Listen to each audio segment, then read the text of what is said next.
Bueno, moltes gràcies per haver vingut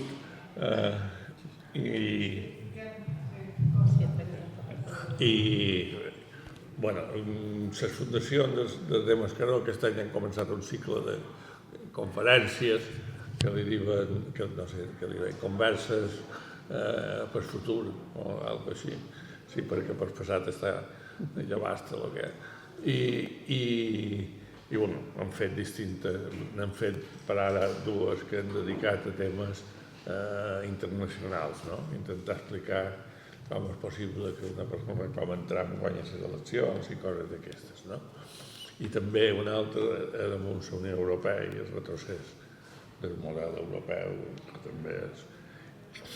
I mentrestant, com que va sorgir la mort del papa anterior, vàrem pensar que era una bona ocasió organitzar el debat que tocàs en aquest mes sobre els reptes que se podien obrir a l'Església Catòlica en relació amb l'anomenament del nou papa i aprofitar per veure com estava aquí, com estaven aquí l'estructura de l'església, no? O l'organització. A més, jo venc d'una cultura que no era cristiana, jo me considero tant, però sempre he tingut interès per saber com evoluciona i el paper. El que no té interès és que està un poc sonat, perquè després d'una institució com aquesta, si m'ha preocupat més d'arreglar un parell de rajoles del municipi i no mos entenem per on va destí de la consciència i de la lluita d'idees i de tot això, malament.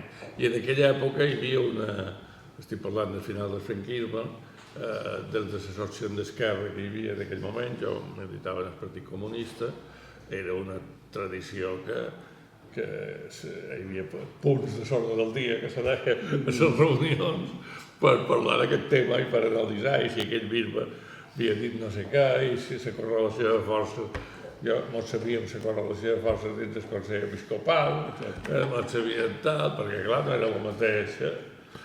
I aquí estàvem encantats amb en que va morir d'Úbeda, amb en Teodor Úbeda, perquè i la veritat és que hi havia moltes relacions i xerraven amb molta gent i fins i tot va estar diversos capellans d'aquella època, no diré noms, però estaven en el Partit Comunista. I, en fi, les reunions les fèiem a la casa de l'Església, la Ràdio Popular, i fins i tot han arribat a fer reunions del Comitè d'Illes en el seminari diocesà, en què les monges mos servien menjades. Allà mateix a Mont, jo havia estat de seminarista uns anys anteriors i encara donaven el mateix menjar. Hi havia aquesta preocupació i això ha anat decaient i en aquests moments hem passat d'una fase on als anys 70, jo què sé, parlant de Palma, perquè si parles de Barcelona, altres com a dir de Bilbao, altres coses encara, però parlant de Palma, però jo què sé, a Palma, a les barriades que dèiem, les barriades obreres, hi havia 18 locals del Partit Comunista. Hi havia locals de les associacions de veïnats de totes bandes. Hi havia un club de petanca de no sé què, hi havia un club de no sé quantos. I a més el capellà el diumenge feia el sermó que tocava. Per tant, ara ens estranyem que votin a vots. És que l'únic que hi ha dins les barriades és vots. Són militants de vots que parlen i que diuen i que no sé què. I nosaltres ho mirem des de fora, un poc aristocràticament. I ara et posen sense esquerra. No sé com ho té, però nosaltres també. I per tant és una situació, diguéssim, molt, molt preocupant. A més, el creixement dels sectors molt reaccionaris dins l'Iglésia, que l'Opus en aquest moment sigui més moderat, és preocupant, no? I encara és més preocupant que encara són pitjors en aquest sentit, els evangelistes i altres sectes que hi ha per aquí vengudes directament dels Estats Units. Són, en fi, una de les feines que va fer determinades autoritats de l'Iglésia Catòlica en determinades èpoques va ser carregar-se la teologia de la Lliberació a Amèrica Llatina.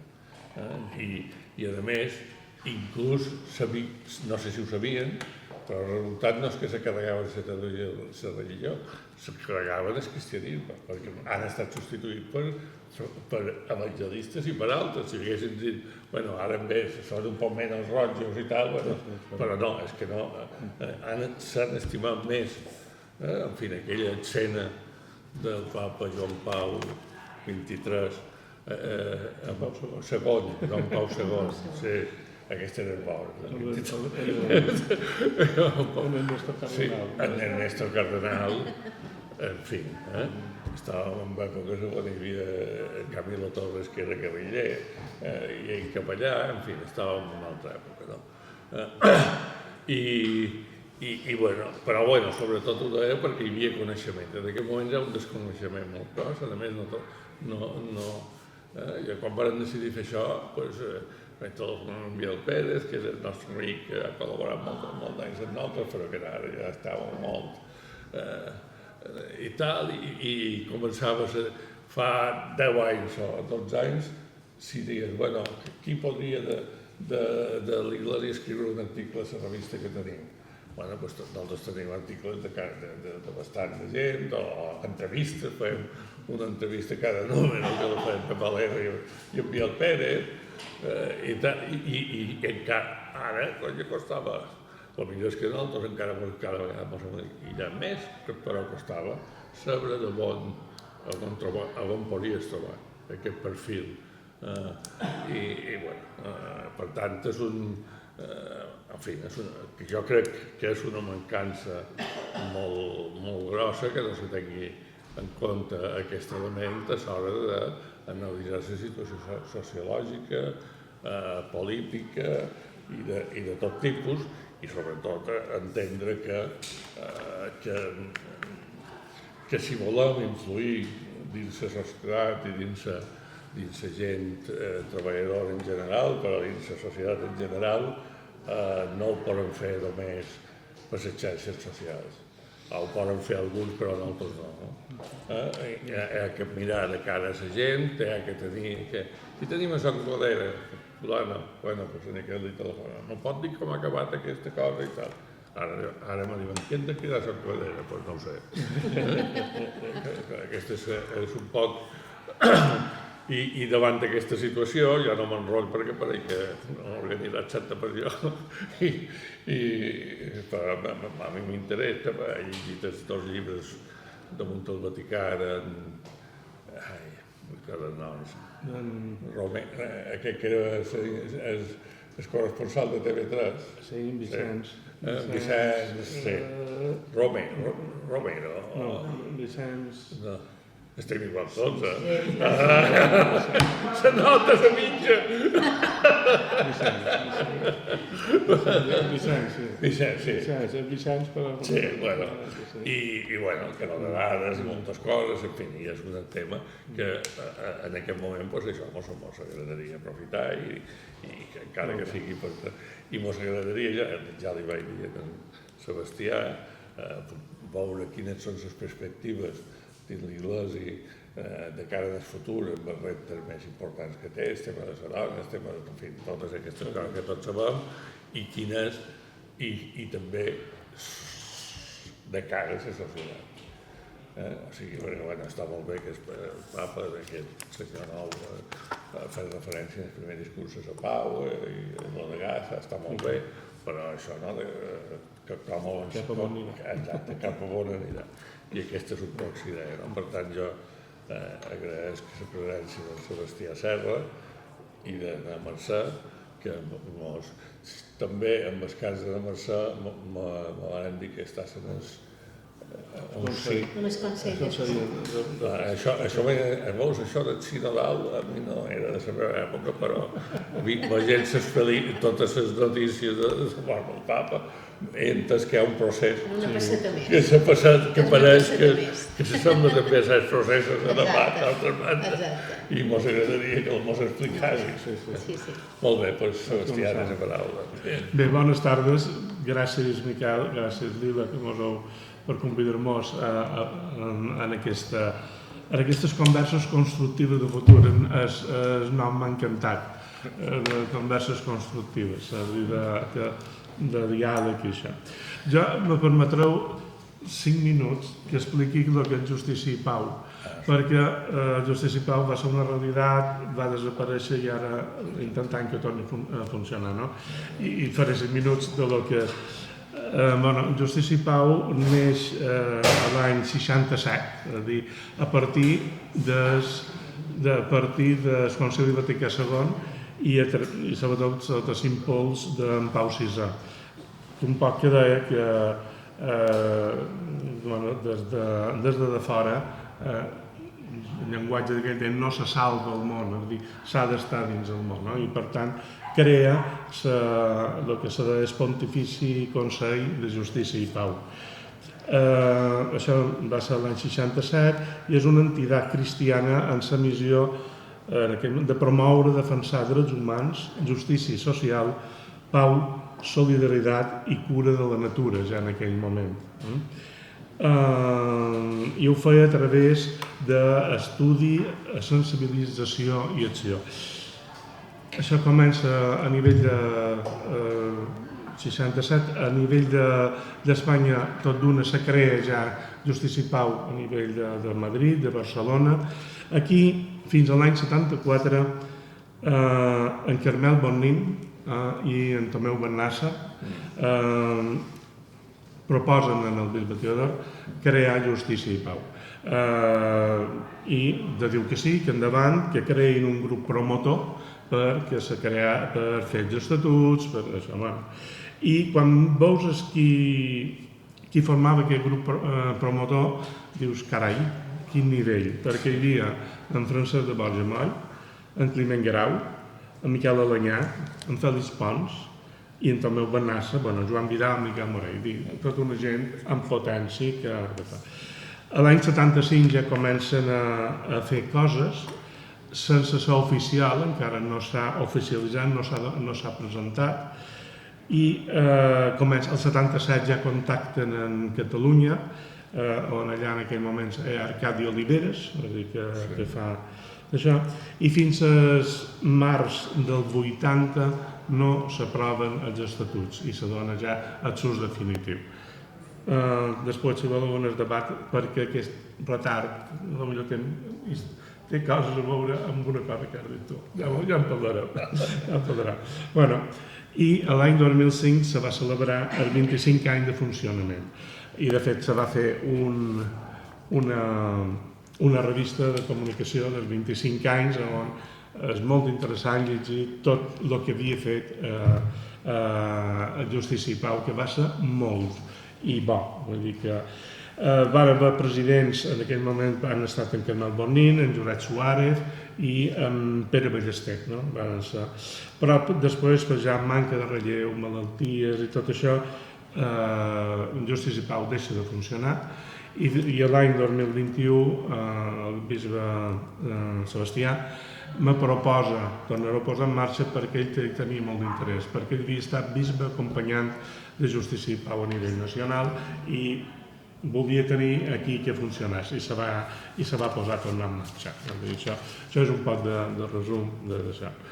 I ja entrant en el tema de la conversa d'avui, a vegades dius, normalment a qualsevol persona que l'anomenen, qualsevol càrrec, hi ha 100 dies de gràcia, no? Nosaltres no n'hi hem donat, però han tirat de molt a veure què passarà. Això vol dir l'interès que hi ha també, no? Tots els que se van oposar fortament el papa Francesc, com els que han gaudit dels seus posicionaments, estan pendents d'això. Començaré ja des de... ho he separat en dues parts. Des de fora de l'Església, coses que s'han dit des de postures del món civil i des de l'Església, dues deixanes. El mes de març, ja a Público, és el diari Público, un periodista, en Santiago Alba, va fer un article que és de Nuestro Papa Francisco, el papa Francesc encara era viu, estava malalt però encara viu, i fa dues afirmacions que ja me varen sobtar en aquell moment. Deia, durant 12 anys, mentre el feixisme s'estenia com una taca d'oli, el papa Francesc ha estat l'únic resistent, ell diu catecon vol dir resistència des que està dominat, que els ha servit de fre. I d'aquí l'agressivitat contra ell dels sectors més reaccionaris de l'Església. I acabava dient, no oblidem que si el papa Francesc, abans de morir, aconsegueix deixar un cònclave favorable i la seva autoritat s'allarga en el proper pontificat, allà es tirà un dels focus fonamentals de resistència contra el trumpisme. Dic que ja hi havia un posicionament d'això. El mateix dia de l'elecció de Lleó XIV, Pablo Castanya, a la revista Crític de Catalunya, deia per què el nou papa no serà tan progressista com Francesc, és la seva tesis. I deia que no serà un papa trencador, però que sí que té preocupació per la justícia social. Destaca que no és un home de la cúria, de fet ha vengut de Perú, que defensa els drets de les persones migrants, però no té tan clar si la crisi climàtica hi tindrà tanta influència com hi va tenir el papa Francesc. Lleó s'ha mostrat favorable, diu ell, a reforçar el paper de les dones dins l'Església, però també recorda que l'any 2012, com a Robert Prevost, criticà també la simpatia d'alguns mitjans de comunicació per l'estil de vida dels homosexuals i per les famílies alternatives. Li posava... I que sobretot no té el mateix carisma que tenia en Francesc. El 10 de maig ja Núria Lavari a El País, un article, una columneta que deia el nuevo papa serà anacrónico o no serà. Serà? Anacrónico, és dir, que seria fora de temps. Un poc, era un article crític, que diuen el papa, i se feia la pregunta que un papa es feia per aquesta conversa. Diu, el nou papa serà progressista, serà continuista, serà conservador. Diu, és igual, serà anacrònic, estarà fora del temps. Qualifica l'Església, institució contracultural que refusa els valors i el model de vida dominants, com a institució política, la ideologia de la qual xoquen les constitucions democràtiques, denunciava la impunitat de l'Església en quant a temes com a pederàstia, se queixava del masclisme i l'homofòbia. El 23 de maig surt Vida Nueva, que és catòlica, però se fa ressò d'una enquesta que ha fet l'Institut Odin per 20 minuts, 20 minuts, no? I el 68,7% de persones enquestades creuen que el pontificat de Lleó serà igual de bo o millor que el de Francesc. El pontificat de Francesc va ser qualificat com a positiu, amb un 63%, sobretot per centre-esquerra, el qual és curiós, també més que el centre. I per partit votat, PSOE i PP eren igual. Els que valoraven pitjor eren Sumar. I en quant a expectatives de futur, globalment un 51,5% que pensaven que seria continuista, igual o millor i tal, i els que pensaven que era pitjor, amb un 20% era votant de vots. Els altres no. Des de l'Església, hem vist com a postures des de fora. Des de l'Església, a la revista Landar, és una revista progressista dins del que és l'Església, sí, a partir de les paraules dels seus primers sermons, posicions, parla d'encontre, de convivència entre diferents, superar odis, va recalcant temes que tindrà que afrontar, dels seglars, l'exercici de sinoditat, que després en parlarem, el problema del clericalisme, la igualtat de dones en tots els àmbits i per tots els serveis, l'obertura a tot tipus de persones, sigui quin sigui la seva orientació sexual o de gènere, en fi, tota una sèrie de perspectives. Posteriorment, Atrio, que també és una revista crítica, publicava un article que és de Bienvenida a León XIV, i ell deia que el pontificat de Francesc, que s'hauria posat, no ha dividit l'Església, sinó que ha posat llum i que ha posat focus davant problemes que l'Església tenia. Denunciava que els moviments opositors en el Concili Vaticà II, com la Fabrians, Tradició, Família, Propietat, Sacristia de la Vendetta, noms que jo no coneixia, la veritat, congregacions que se diuen noves realitats eclesiàstiques. Aquesta gent actua des del moment en què el Concili Vaticà II, que consideren una heretgia i que han atacat a grans teòlegs com Sant Karl Rahner, que estava mal. Aleshores, ell diu que el que fan és presentar, o intenten presentar en Lleó XIV com si fos dels seus. I aleshores se fixen en que si se va posar la mufeta aquella, quines habitacions ocuparà, ús del llatí, en fi, que diu no, que serà dels nostres. Però ell ha deixat clar, en Lleó XIV, que assumeix la cadira de Pere recollint el legat d'en Francesc. Per tant, en principi, no va per aquesta línia. Ja a final de maig, a Fe Adulta, Carlos Ayala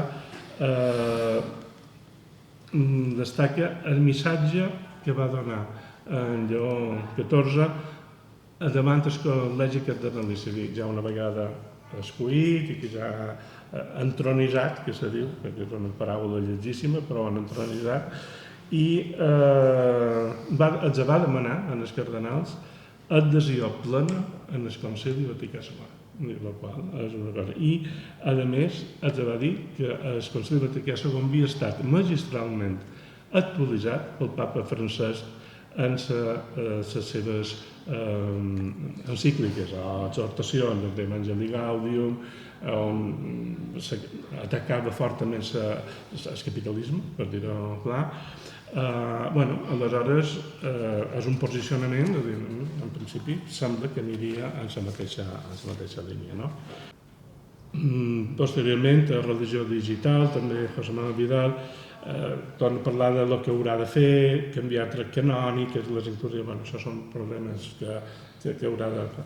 I un detall que se va publicar ahir, perquè després tot el vist hi va haver com una meditació, una conferència en els cardenals, bisbes, la gent i el papa mateix, que era, i la va donar, com a símptoma, la va donar una monja d'oratriu, cosa que dius...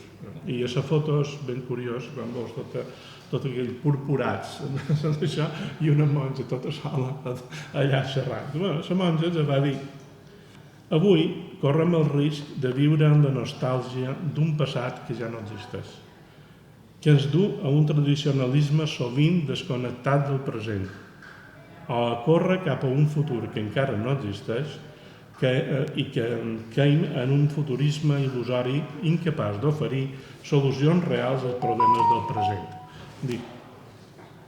Pareix que les coses se van començant a centrar i que l'esperança és que continuï la labor que ha fet el papa Francesc. És bé que no té el mateix carisma, però és que l'altre dia en parlàvem a una trobada de Justícia i Pau i em diu que superar un argentí és difícil, sobretot aquesta cultura. I sí que hi ha una sèrie d'indicadors. Jo recordo quan van escollir el papa Francesc, miràvem La meva dona miràvem d'això, jo estava molt poc animat, perquè després d'en Benet Sall i després d'en Joan Pau II, diu que mos posaran. Però aquella sortida que va tenir, i diguem, saludant i demanant, ei, resau per jo, que jo ho necessito. Vull dir, ja va ser va rompre, no? Clar, ell no ho va fer, però no té el mateix carisma, però l'important és si segueix en la mateixa línia.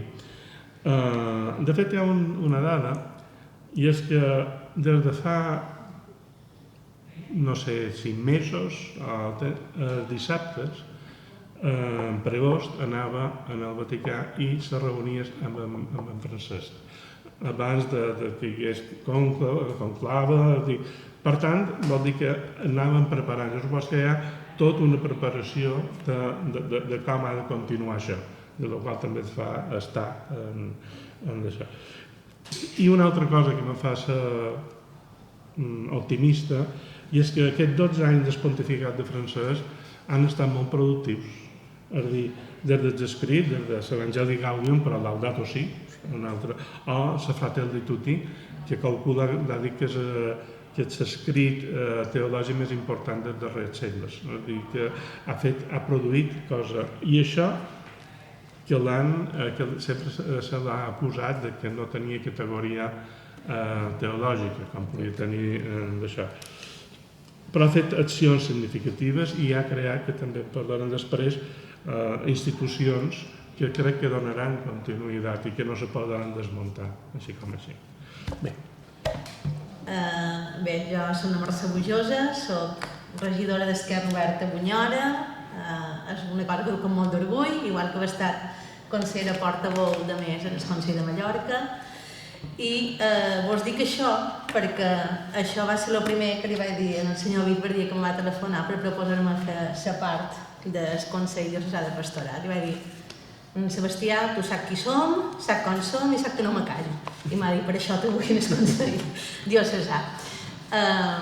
I un poc, quan em parlava, Miquel me deia això del Consell Diocesà, perquè és vera que és...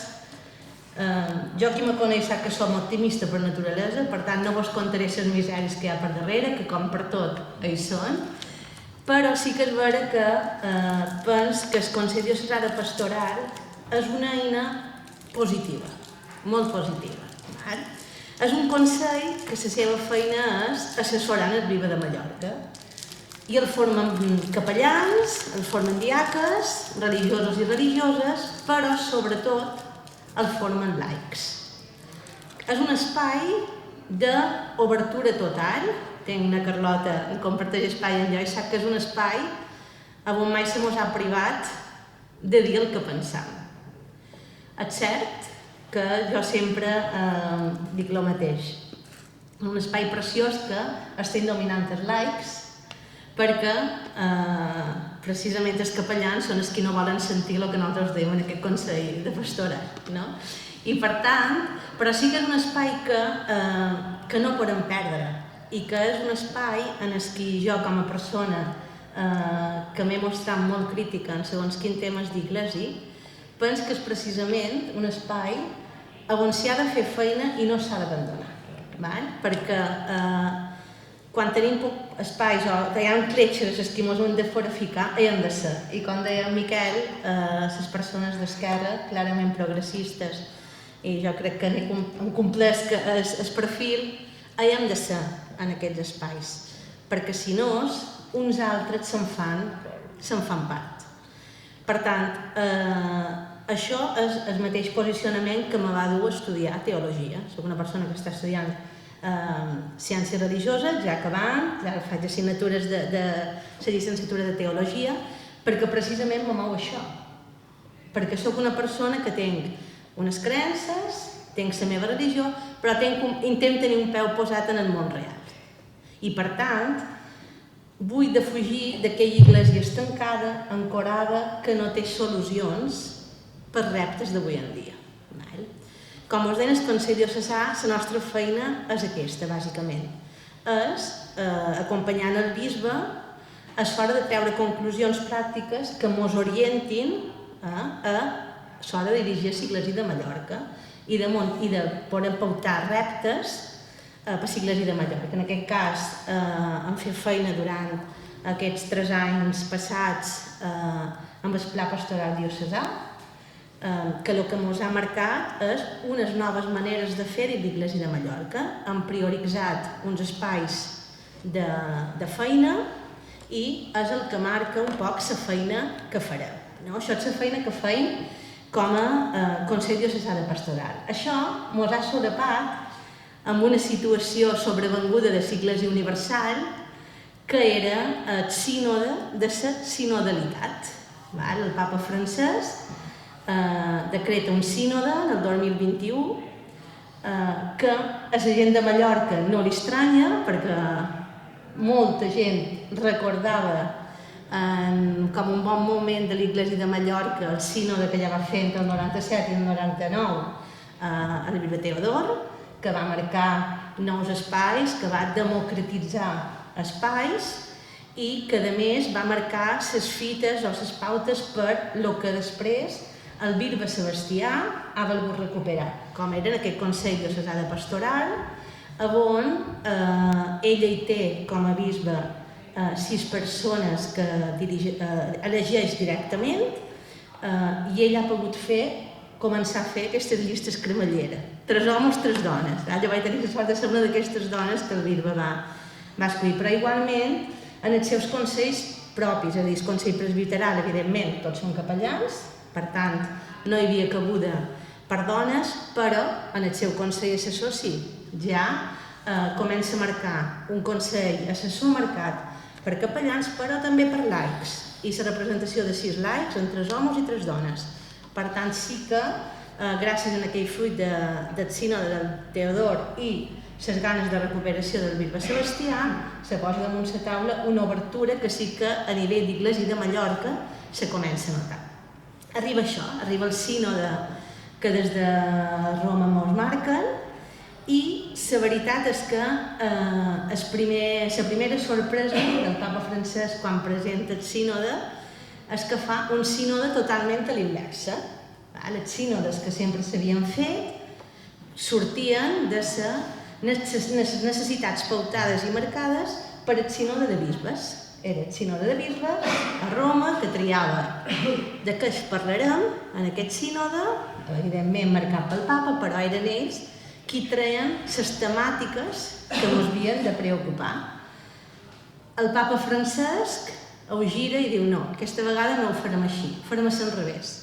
Aquesta vegada començarem, primer de tot, per anar a la base. Anirem a les diòcesis a demanar quines són les preocupacions i les realitats de cada diòcesi. Per tant, la primera fase que se marca és una feina a nivell de parròquies. A nivell de Mallorca, després a nivell de cada parròquia, la diòcesi, conferències episcopals i anant pujant per amunt. Se marca una segona fase continental i una tercera que és universal i que se fa a Roma. En aquesta fase universal, per primera vegada també el papa Francesc obri que fa, no només hi participen els bisbes, sinó que s'hi conviden diferents col·lectius a participar. I què és un sínode? Un sínode és simplement la idea de caminar conjuntament. És a dir, aquí no és un prenen decisions i els altres acaten, sinó que conjuntament parlam d'allò que a tots ens interpel·la.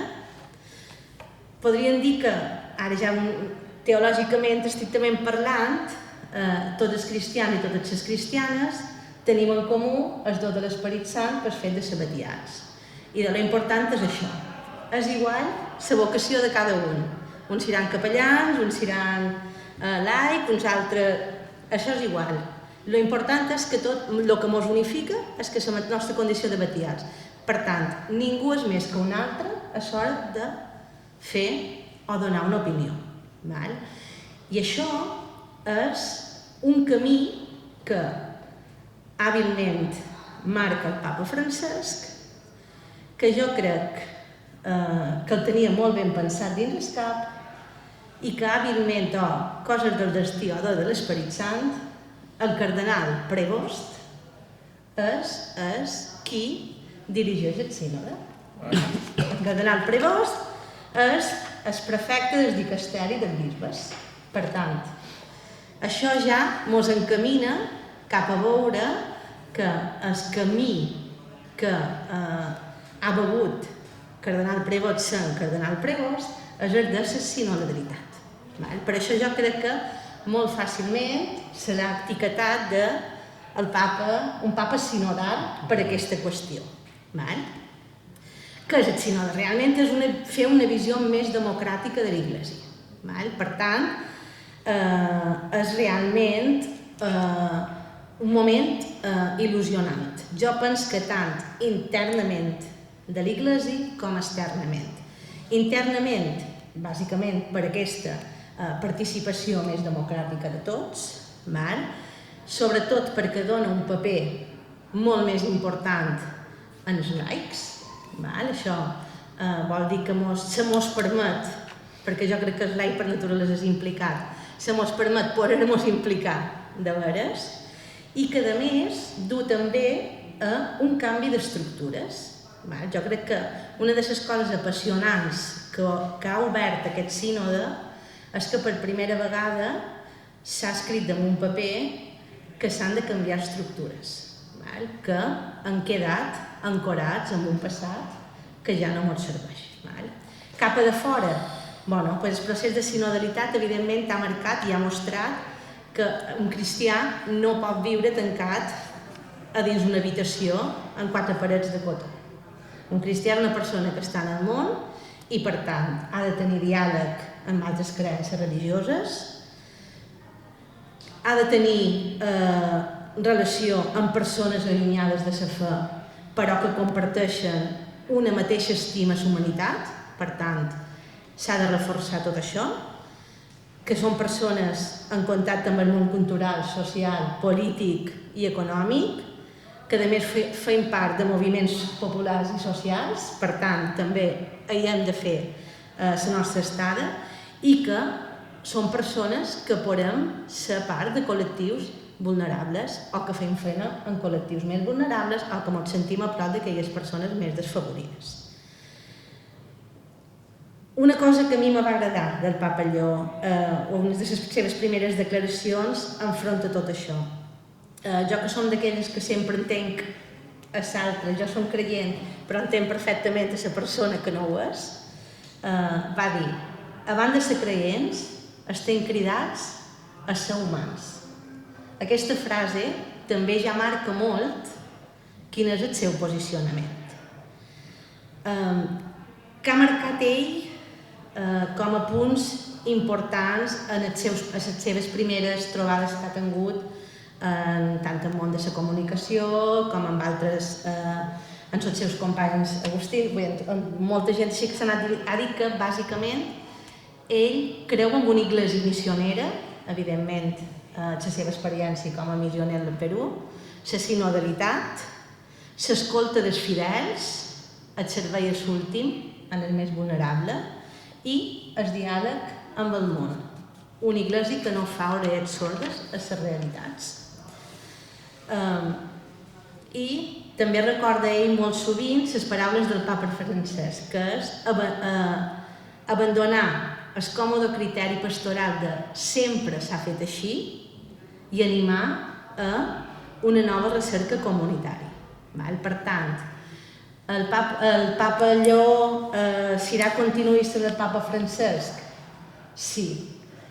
Dic sí perquè el papa Francesc li ha posat molt difícil perquè no ho sigui. Jo crec amb això, és a dir, crec que el papa Francesc li ha posat molt difícil perquè no sigui continuista. Els dies abans de l'elecció de papa, els meus amics que d'aquest tema, això, era un moment històric i tal, però no sabíem, però qui serà el papa? I jo li deia, això no és com si vull que guanyi el Barça o vull que guanyi el Madrid, o vull que guanyi el meu partit o vull que guanyi un altre. Aquí, jo sé qui vull, però te puc dir qui crec que serà el papa, no? Evidentment perquè, primer de tot, a dins un conclave on tots són cardenals i tots són homes, primer de tot ja no m'atrevesc a dir que pot passar pel cap i que pot passar, no? Però evidentment, sí, en broma, però evidentment una cosa és tots podem tenir un cardenals que sabem que són més progressistes, que han estat més valents, val? Perquè també és vera, tothom me diu és progressista aquest que tu penses, i jo dic, és progressista, però és un papa de l'església catòlica, val? Vull dir, el que no podem pretendre és que un papa de l'església catòlica no segueix els postulats de l'església catòlica. Cal lluitar el millor per modernitzar-los, per posar damunt la taula temes que fins ara no s'han posat, però han de tenir en compte això, progressista, però xerram del que xerram, no? I jo deia, per exemple, m'agradava molt un altre americà, que és el cardenal McElroy, però sabia que no el faria un papa, quasi vam estar a punt de dir-li se'n vagi a Caseda, no? O en Tagle, o tots aquells que anaven sortint, a mi m'agradava molt en Tarson, que és el cardenal de l'Àfrica, però també és vera que, fredament pensat, l'església d'Àfrica, encara que és molt potent, és molt jove com per tenir una representació papal a nivell universal, no? I clar, quan pensàvem en aquestes coses, jo deia, bé, a partir d'aquí hem d'anar rebaixant un poc la situació, perquè clar, a dins un cònclave hi ha persones més d'una tendència o manco, i després de la força de la figura del papa Francesc, més s'havien donat a conèixer quines eren aquestes contraforces, no? I se sabia que l'església americana era molt conservadora, no pensàvem però que volia venir un prebost, i després hi havia tots aquests moviments, i després vaig començar a pensar, i m'ha fet gràcia perquè just en el post de Facebook que vaig fer, a la centralitat vaig posar un prebost, i mira, va ser el cardenal Prevost, perquè pens que quan ho pensava abans de que fos, bàsicament perquè després de ser un cònclave tan de presència tan diversa, hi havia molts de cardenals que havien estat anomenats pel papa Francesc, de territoris molt petits, d'esglésies molt petites, clar, entre ells no hi havia una gran coneixença. Per tant, nosaltres, els que mos deien era simplement perquè eren els més coneguts, però entre ells no tenien aquesta sensació de coneixença.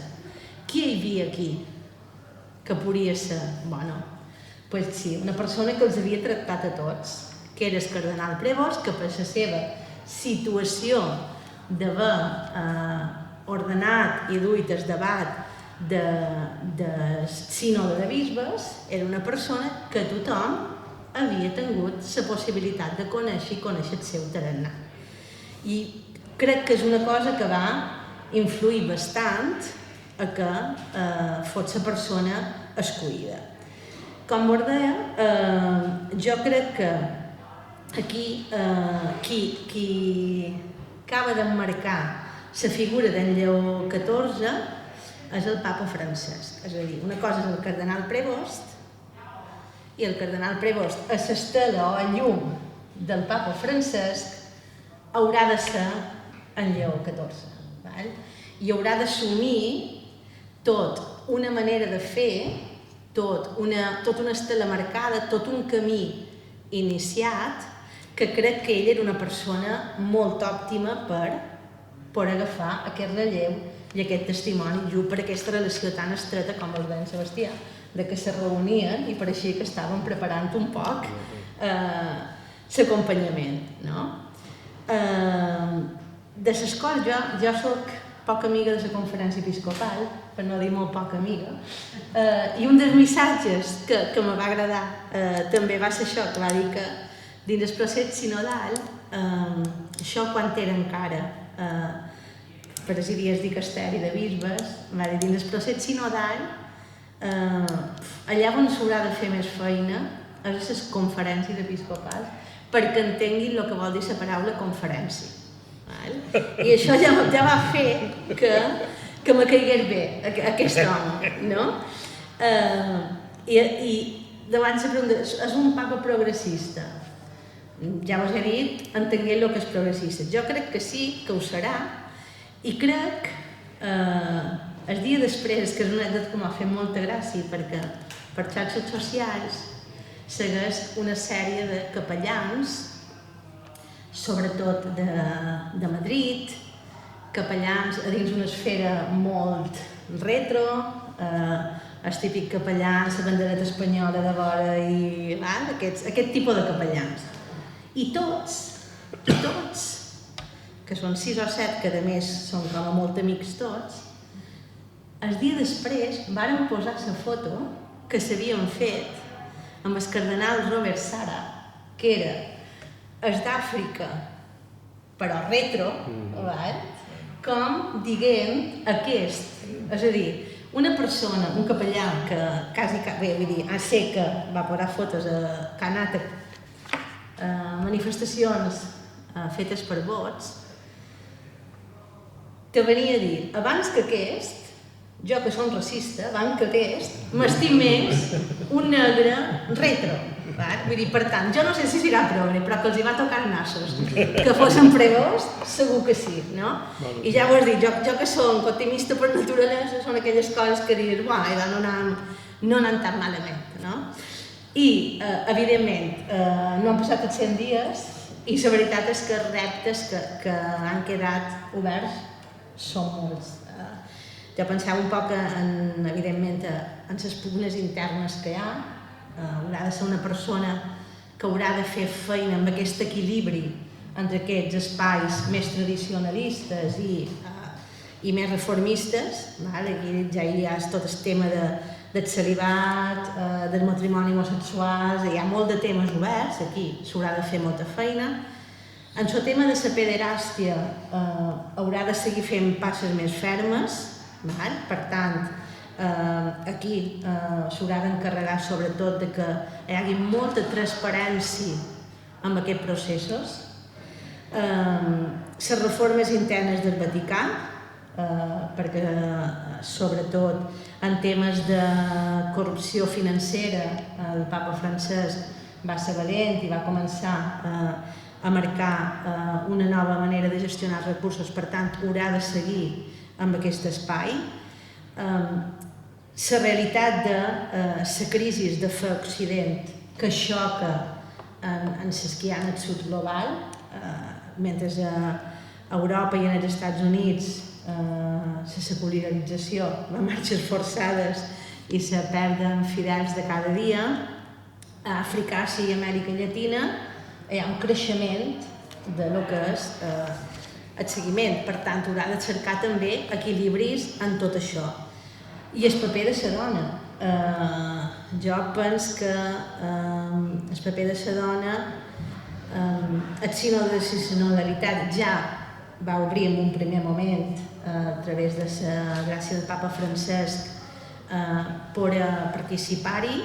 També nomenaments claus que ha fet el papa Francesc per primera vegada, llocs ocupats dins el Vaticà, llocs de poder, però és vera que hi ha tot el tema de si és diaconat femení, fins i tot sacerdoci femení, tot això queda en l'aire. Després, amb aquest tema, contar-vos que el papa Francesc, 6 mesos abans de que nomenàs en Prevost com a prefecte del dicasteri de bisbes, va posar a 3 dones també a llocs de poder en aquest dicasteri, que li diuen la fàbrica dels bisbes. Clar, això en el primer moment va ser potent perquè per primera vegada 3 dones tenien veu i vot a l'hora d'elegir quins havien de ser els futurs bisbes. Per tant, la feina que el papa Lleó va fer com a pregost a dins el dicasteri l'ha fet sempre assessorat per aquestes 3 dones i ell no pensa que això hagi de canviar, per tant que això ha d'anar a més. Per tant, aquí és on també la mà del papa Francesc ho va col·locar tot molt bé perquè això no és així. I a més és vera que hi ha monges, hi ha germanes, però hi ha una laica, vull dir que això també és important. I se va criticar en Prevost perquè va dir un moment en el procés del sínode sobre el fet de la clericalització de les dones, de si les dones havien de poder optar a ser ordenades. Ell va dir que ell pensava que el que s'havia de fer era cercar una concepció diferent del lideratge i del servei a l'Església, que pugui ser duit a terme tant per homes com per dones. Se'l va criticar i jo, amb això, som molt papalló. Jo crec, com a dona d'Església, el meu objectiu no és dir missa. El meu objectiu és fer veure que hem de canviar les estructures i que hem de cercar unes estructures que les dones també poden liderar. Jo crec que el que no ens funciona és el que tenim ara. Per tant, crec que hem de ser molt valents i s'ha de pensar una altra manera de poder organitzar tot això. Jo sempre dic, jo no vull anar a dir missa amb tots els meus respectes als capellans que van a un poblet a dir missa. Jo el que vull és poder dir l'Església. Jo el que vull és que me posin en llocs que puguem prendre decisions. I un poc, amb això, vaig parlar una mica amb aquest tema amb altres dones d'Església i un poc és aquesta visió. Ara dins les dones d'Església hi ha un poc aquests dos espais. La gent que voldria que nosaltres poguéssim optar, allà mateix on pot optar un home dins l'Església, que seria ser capellans, però no, també ara hi ha aquest que jo m'hi sent més còmode, que és anem a cercar una altra manera d'organitzar la cosa.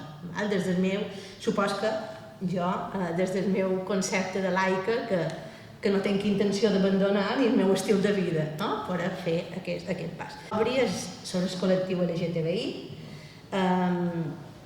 El papa Francesc va fer un test a través de la Congregació de la Doctrina de la Fe, on beneïa les parelles considerades irregulars per l'Església, entre elles les parelles homosexuals. Evidentment aquí hi va haver molt de moviment, l'Església d'Àfrica s'hi va oposar, però és vera que en el seu moment, en Prevost, se va mostrar escèptica la situació, però jo crec que aquí també el papa Francesc ha deixat espais on anirem descobrint sorpreses que crec que ha fermat molt ben fermades perquè ja no se puguin fer passes cap enrere. I jo crec que en Prevost, en Lleó, el papa Lleó XIV, serà progressista si mantén a la capçalera del llit cada vespre llegeix un trosset de la Fratelli Tutti del papa Francesc i de la Rerum Novarum de Lleó XIII, que hàbilment va acollir el seu nom, i jo crec que això també agafa o diu molt de quin és el seu posicionament en la doctrina social de l'Església. Molt bé. Moltes gràcies. Bueno, tenia aquesta segona part, m'hi han dit unes part de temes... Jo ho he fet tot seguit. No, aquest així. Sí, una pregunta. I tot se sabia. El sínode té una fetge d'acabar? Sí, el sínode té, és a dir, va acabar ja el que és la recollida de documents, se va fer un document final en les preocupacions. El que passa que d'aquest document se n'han derivat, crec que són 8 grups de feina que han anat fent feina paral·lela i alguns, abans de la mort del papa Francesc, ja havien presentat les conclusions, alguns havien de ser després. De fet, el tema de la dona sé que havia de ser el mes de juliol i que per ara en Lleó ha mantingut per a fer l'entrega aquesta. Hi ha una monja mallorquina que ja està en aquest grup, una xesca de Madre Alberta, i sé que se segueixen aquests camins. Bé, i dins els temes socials, dir que només era assenyalar el tema de la pau, és dir, de fet, des del primer moment, quan va sortir ja en el balcó allà de la plaça de Sant Pere, ja va parlar de pau desarmada i desarmant, humil i perseverant, no com a simple. Després ho va tornar, quan se va reunir amb l'escòs diplomàtic acreditat davant la Santa Seu, va insistir en una pau no com a simple treva. La pau se construeix des del cor i a partir del cor. És a dir, a dins no és només no ens han de fer mal, sinó han de canviar. I exigeix, la pau exigeix practicar la justícia, no? Seria diàleg i tot això. Amb això sí que una cosa que se va fer a final setembre, crec que va ser, d'això dies que se va crear el Papa Francesc, que és que tornem en coses que va deixar muntades, que es va crear l'Institut Catòlic per la No Violència, on amb funcions de mediació i de treballar la no violència una altra vegada, que fa estona que potser, i que de fet hi ha un espanyol que és un professor de Salamanca, que és el Nicolás Pérez, és a dir, és una persona que format en mediació i tot això que està. Després ha tingut, el dia 4 va telefonar a Putin i va dir, anem que feim, no? De fet, amb el papa Francesc en Zupi ja havia anat a tot, també Gaza, i sobretot aquesta pau, ell afirma que demana una transformació absoluta dels sistemes de desigualtat i opressió entre les persones. Justícia social seria l'altra, i és aquesta per aplicar donar la doctrina social de l'Església.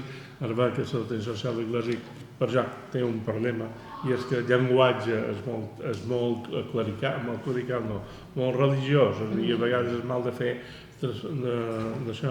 Tema d'ecologia, com han dit, que també serà un altre tema que haurà de...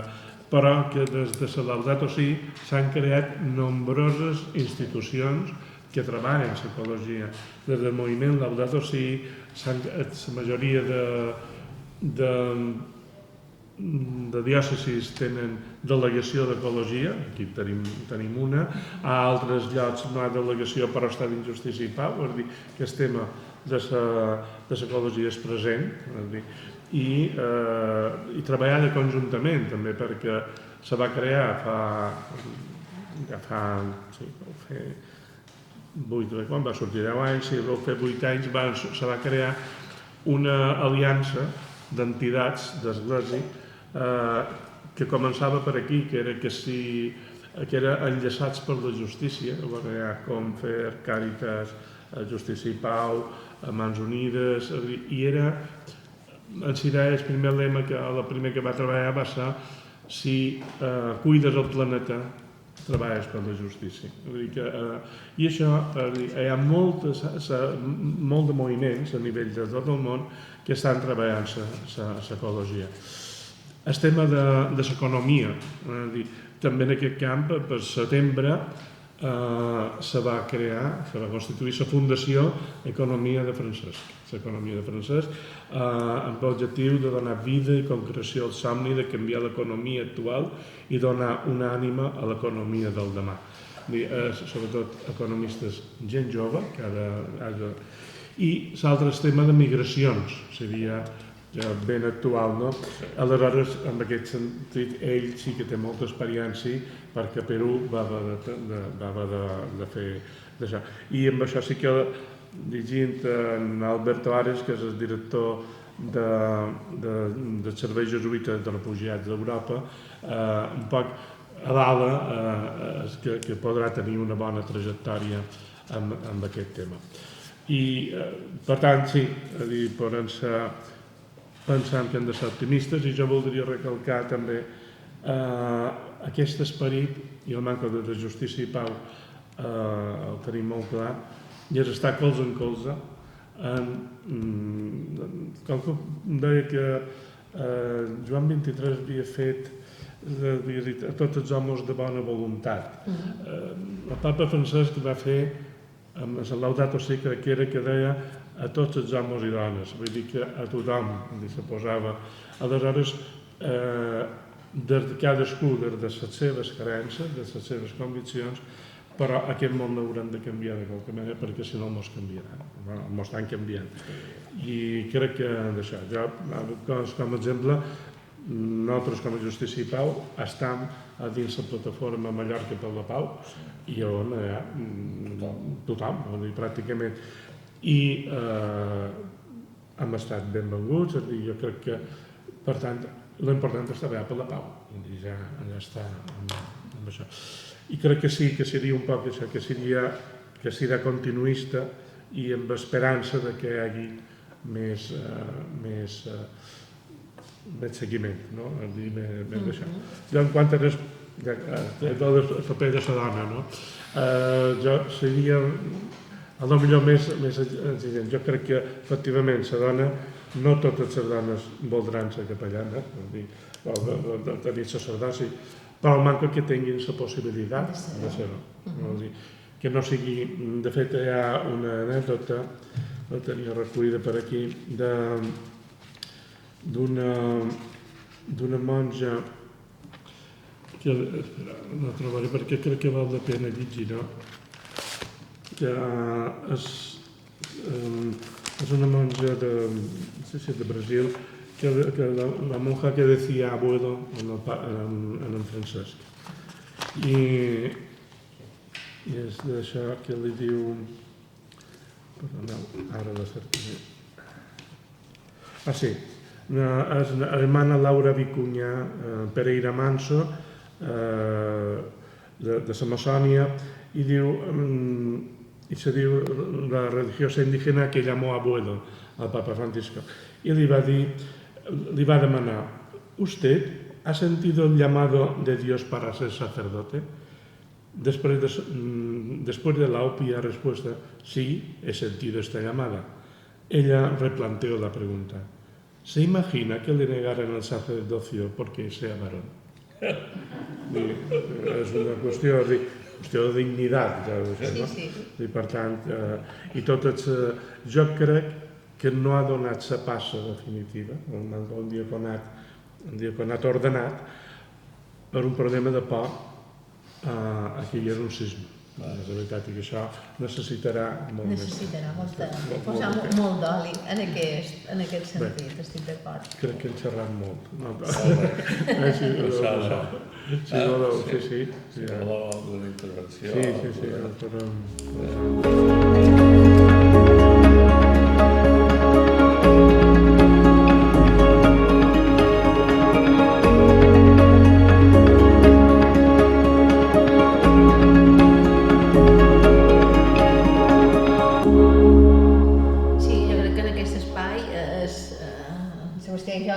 que sí que som creiem practicants, també crec que és molt important que nosaltres com a laics mos donem ànims els uns als altres, perquè a vegades quan te trobes en el que te trobes a davant agafaries cantó i jo segons quins sermons que escolta segons en quines iglesis dic, si jo, que teòricament som convençuda, ara sortiria i te pegaria dues galtades i no ho faig per educació, ves tu, una persona que ve a fer un acompanyament a un amic o un familiar perquè se li ha mort algú i vens per deferència en aquella persona i has d'escoltar segons què, perquè a més això també val, hi ha molt de capellans que els diuen que ja tenen funerari i tenen una mica de pla dins l'església, s'espai i li passen hagut de contar segons quines coses, que dius, per favor. I en aquests punts és quan no poden defallir, que l'altra vegada ho deim, m'han anat a les reunions i deim, bueno, ara quan arribin en el grup dels capellans, si els entrarà per la dreta o per l'esquerra. M'ho han tomat coses que nosaltres pensàvem que eren bones i que eren el que volem els laics de la diòcesis de Mallorca i els altres mos han dit, no? Però no mos poden desanimar, no ens podem desanimar perquè si no també perdrem aquests espais i no els podem perdre, més que res perquè de les idees que pugui tenir Pep escrites jo en el món econòmic són les mateixes en el 100%. Per tant, com a més espais estiguem i més permeable sigui la nostra posada en el món, millor. Ha de ser pensant en la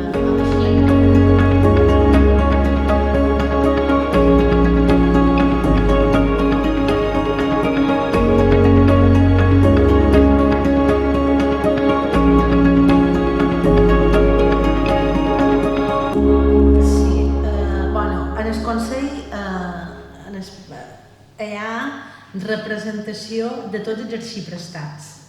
Tots els arxiprestats hi tenen una persona representada i després tots els diferents moviments que hi ha dins la diòcesi també hi tenen una persona en representació.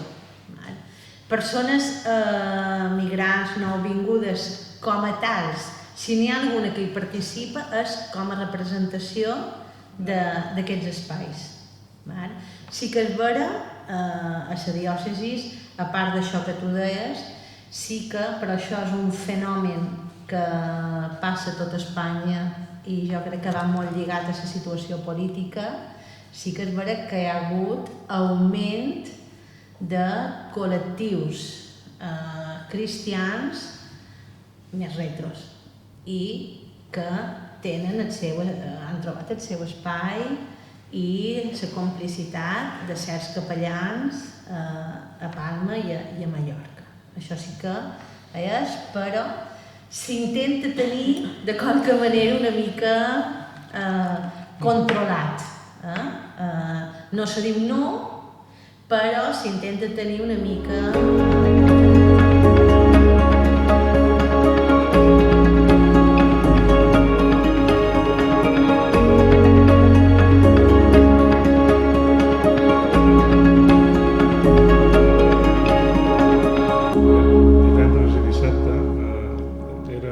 que teníem la trobada de Justícia i Pau a nivell per programar un poc el futur, quins temes triàvem de futur. Evidentment, el que preocupa és la pau i la no violència. I me'n record que tenia de vora, no sé si el coneixes, de Justícia i Pau de Barcelona, Eudald Vendrell, que és un abogat d'això, que està també amb Arcadi i tal, i li vaig dir, Eudald, haurem de tornar a agafar en Arcadi Oliveres pel tema de no violència. Sí, de fet, a Barcelona cada any se fa la Setmana per la Pau d'Arcadi Oliveres encara. I és un fan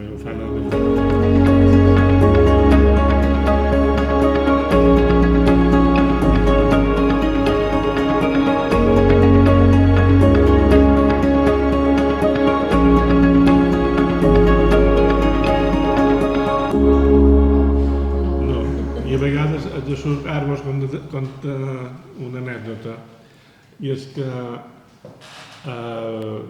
se va publicar a la pàgina web de la Conferència Episcopal un manifest contra la guerra de Gaza, amb un punts, i que t'han felicitat. Hi ha gent que m'ha dit que bé que els bisbes hagin dit això. La realitat la va fer Justícia i Pau. Els ho va enviar per si desapareixia, nosaltres feim això i la varen penjar. I ara se senten molt bé, vull dir que no tenen, fins i tot amb això, ens ha sortit bé aquesta vegada, però una altra vegada ens pot sortir una altra cosa. Exacte. Jo, en definitiva, com que des de base, des de les diverses bases, anem oferint molt. Sí. I que a més s'ha convertit en la trinxera de lluita, de confrontació. Vull dir, jo crec que les xarxes socials i qui se fan el poder de cada... ja no parlo de Radio Maria o 3TV o tots aquests, però qui se fa en el poder, o la COPE, o se fa en el poder de tot això, ha servit per avivar la lluita entre posicionaments. El bisbe Sebastià queda al·lucinat cada vegada que li treuen qualque cosa en els diaris. Diu, perquè, clar, també és vera que estem en un moment on sembla que és un tema que tot allò que fa l'Església no interessa els mitjans, quan realment és un tema que en el dia a dia és una veu més i és una opinió més. I per tant, ara ell estava tot gojós perquè en tot lo del Papa havia anat a IB3 i havia anat a l'última hora i el diari de Mallorca i l'ara li havien tret una entrevista i se com al·lucinava. No, ha tingut interès i la gent per ell que... Clar, també és vera que falla un poc des de dins l'Església. La comunicació cap a de fora des de dins l'Església. També perquè, històricament, qui ha opinat de la diòcesi de Mallorca ha estat la COPE i ha tret la seva visió. Jo mateixa, sense que això sigui una taqueta negra en el meu expedient, vaig fer feina una temporada en els mitjans de comunicació, que és televisió popular. Però, clar, vull dir, és que després val a veure i estim molt en el director de la COPE perquè penso que és una persona compromesa i és per tot, però clar, tampoc la diòcesi de Mallorca se pot permetre deixar tota la informació en mans de només uns espais, no? I jo crec que també fa falta això, creure-nos que la comunicació, els mitjans de comunicació ben fets, perquè també és vera que estem davant un moment on els mitjans de comunicació, les fake news, penso que són una de les creus del dia d'avui, que tots podem patir a certs moments. Per tant, clar, també s'ha de fer molta feina amb una ètica de la comunicació i dels mitjans de comunicació. Jo crec que per aquí també s'hi ha de treballar en aquest sentit. Perquè bé, durant el conclave en varen ser exemples, varen sortir notícies de malalties d'un, de no sé què de l'altre, de cada dia que tu deies, jo realment ni un vaticans d'aquests que van sortint de on treuen això, no? Per tant, això demostra la necessitat d'una ètica també de la comunicació, i crec que és una cosa que s'hi ha de fer molta feina. Des del Vaticà ens han donat una lliçó. És la comunicació de masses? Sí. Aquesta vegada... De totes formes, si mordeixen aquesta finestreta de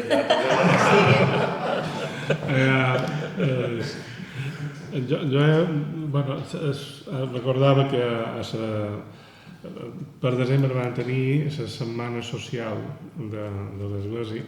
Ja hi vas participar. La setmana social se fa cada 4 anys a tot Espanya a partir de la conferència episcopal damunt un tema que tenien de debat. Enguany va ser diàleg, era el diàleg. I aquí vàrem tenir, d'ell amb el bisbe, van fer d'això, i però després va venir Joan Riera, que havia estat... Sí, de tot. I va dir una cosa amb això, va dir, el relat, vull dir, avui en dia se va a guanyar el relat, sigui o no sigui. I me'l va dir d'una persona que se va declarar no creent, però va dir, l'Església ha de xerrar de veritat, no ha d'anar a fer el relat, és a dir, ha de xerrar de veritat, no? Va ser el seu missatge, no? Però també un poc cuidar com ho feim. Quan se va fer la trobada nacional per veure com havien anat aquestes setmanes socials, des de Justícia i Pau van fer una crítica, van dir com voleu que xerrem de diàleg quan la vostra emissora oficial cada matí està creant no diàleg, està creant odi. Això és incongruent. No sé, no crec que mos fessin massa cas, però bueno, el manco te varen poder... Sí, jo volia remarcar alguna cosa del que s'ha dit, no? O sigui, a mi me preocupa que o sigui, si l'Església clàssica i la que hagués fet quan Valleta s'hagués sortit aquest que has dit tu, té molta por. i controla el poder. I això és molt potent, i és molt mal de... clar, i l'Església americana té una cosa que conta en el llibre que en Vicenç aquell, que és brutal. Navarro. Ara, la neurona ha fet connexió. Sí, costa un temps.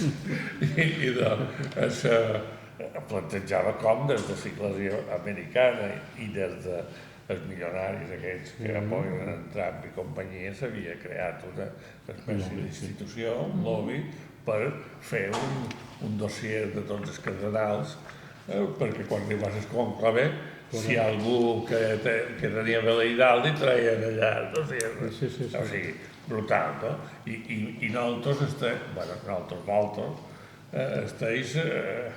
fent catequesis i fent coses, no, és una broma, però podria dir el mateix de l'esquerra política, o sigui que probablement ni arribam a això.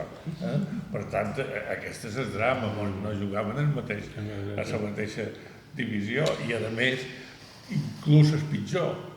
Jo estic segur que en aquests moments planteges dins una reunió de les vostres, no ho sé, que s'opina de temes d'esquerres o de tal o qual, no sé quina rebuda té o quina no té, dins ambients que jo conec, mira, i que perds el temps parlant d'això. I a nosaltres que mos importa si el papa és aquest o és un altre. Bueno, doncs jo som dels que crec que si no m'hagués agafat el Concili Vaticà II encara tindríem un Franco. Exacte, sí. La lluita democràtica, sense l'Església progressista, no haguéssim trobat ni siquiera locals per reunir-nos. O sigui, clar, és la lluita d'idees. I dins la lluita d'idees, això que el papa digui que lo d'Ucraïna o lo de gas o de tal és un escàndol i tal, no és el mateix que faci que parli de floretes, o al revés, en Joan Pau, aquell que parlava de la teologia de la lliberació, criticant i tal. Per tant, clar, com a mi m'agradaria que hi hagués més gent que s'ha dedicat. Jo ja no m'ho puc dedicar més coses, però no se pot considerar un camp que se deixi en mans de l'espontaneïtat i de les forces reaccionàries que són terribles, perquè no estem parlant. Jo no vull dir un tio catòlic que vota PP o que és ben igual, no estem parlant d'això, jo. Estem parlant de internacional, faig a nivell mundial, organitzada i estructurada, que utilitza un sector de l'Església Catòlica i l'Església Evangelista.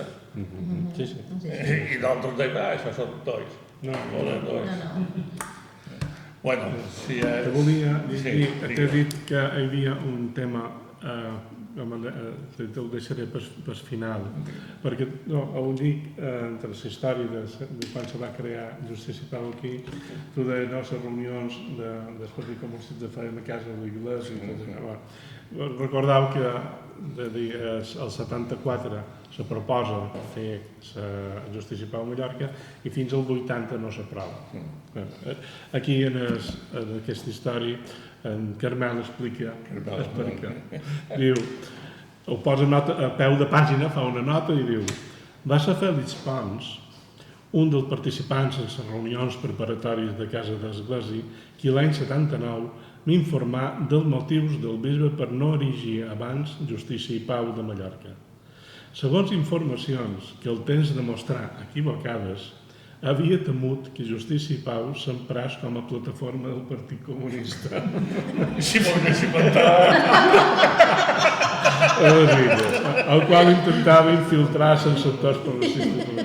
Vull dir, m'ha recordat quan ho has dit. Però clar, quan començava hi havia un trasbàs. Sí, bueno...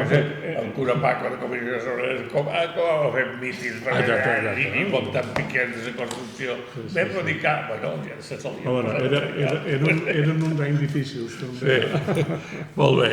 I jo un consell que donaria, que és això que heu fet d'entrar a la plataforma, que ho facin tots aquests sectors, les plataformes que hi ha de temes concrets, per exemple, si hi ha una persona que duu de l'ecologia, que demani una entrevista en el fòrum de la societat civil per enterar-se. Ja hi tenim una entrevista. Està controlat, hòstia. Ara me'n vaig més animat. Molt bé, gràcies. Molt